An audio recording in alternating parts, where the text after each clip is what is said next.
Hey, what's happening, ladies and gentlemen? You are tuned into Abundant Relationships. My name is Evans, and if you're wondering as to how meditation can improve your sex life, dating, and relationship, stay tuned because that's what we're discussing in this video.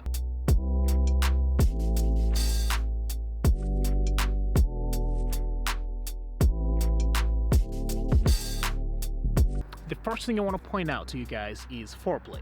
This is something that I think guys should actually understand how important it can be to a woman actually enjoying the entire sex experience. There's been research that's been conducted. Women have revealed themselves that 50% of women that actually have sex never reach orgasm through penetration.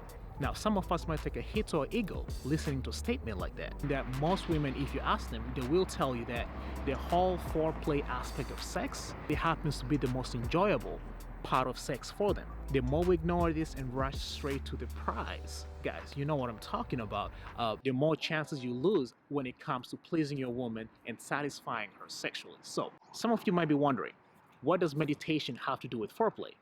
Key things I want you guys to consider.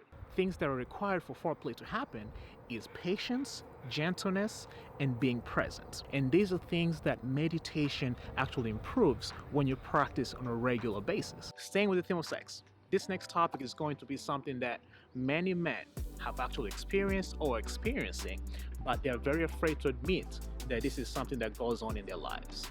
And gentlemen, I'm talking about erectile dysfunction. When it comes to erectile dysfunction, there's too many kinds that we experience the most.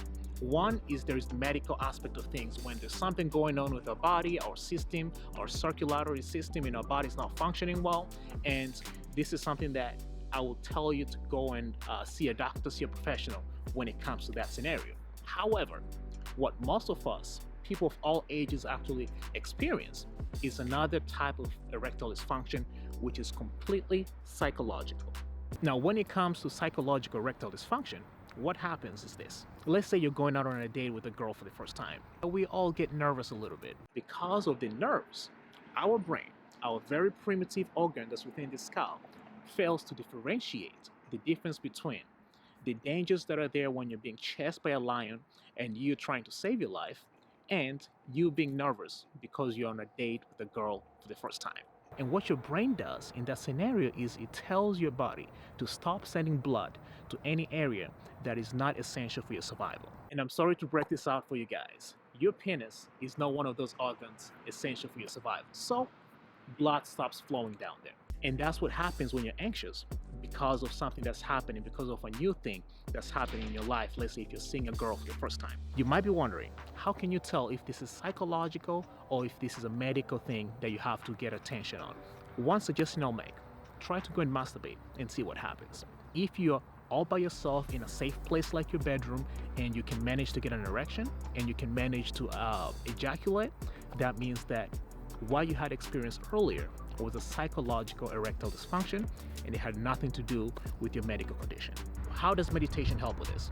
Instead of you worrying about what happened in the past or what could happen in the future, it actually brings you to this place right here, right now, and it makes you concentrate on the person that you're having this amazing time with. When you do that, and when you take your mind away from what happened in the past or what could happen in the future, it actually reduces the chances of you experiencing a psychological episode of erectile dysfunction.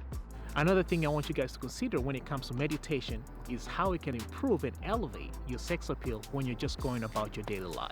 Your body language, the things you communicate with your body without even saying words, happen to be a very powerful means of communication to people who are observing you, to people whom you're coming across on your day-to-day activities. Sometimes you can just look at someone and tell that this person is confident. You can just walk past a woman or a man and you can tell, God, this person is beautiful just by the way they carry themselves, all right? Now, when you're aware of what your body communicates, when you're present with your body and when you understand yourself that well, it actually allows you to attract all these people without having to say words. And sometimes these people, potential lovers or whatnot, might actually make their way to you and start a conversation just by the energy that you have. So the version of you that meditates is going to be way more aware of their body, and when you're aware of your body and your body language and what it communicates, you can actually attract more people and elevate your sex appeal that way. So use that tool to attract people without having to say anything to them.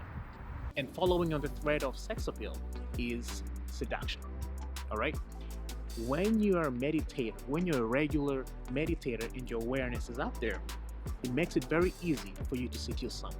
You know that process when you sit down with somebody and you start talking to them, and by the end of that conversation, you feel like you could have sat there for another 10, 20, 30 minutes just having a conversation with them. And the person that's left with that feeling has actually been seduced. One trait that you can use to improve your effectiveness as far as seduction goes is your listening skills. This is sitting down and truly being interested in someone you're having a conversation with.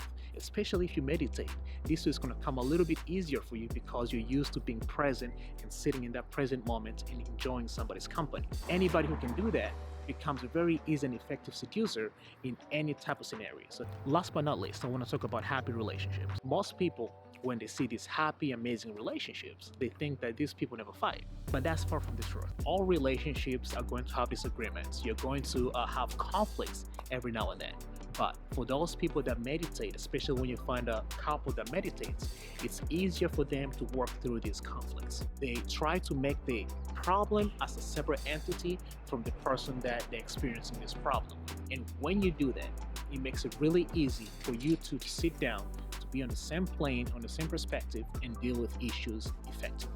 So, people who meditate find it easier to be compassionate, to be loving, to be kind, especially to those people around them, because these people around us will impact our day-to-day lives. And understand the impact that these conflicts have, because it could be the main differentiator between you having a happy relationship or you being miserable with somebody whom you're in a relationship. So those are the benefits of meditation when it comes to how it can impact your sex life, your relationship, and dating. Until next time, I'll catch you guys in another video.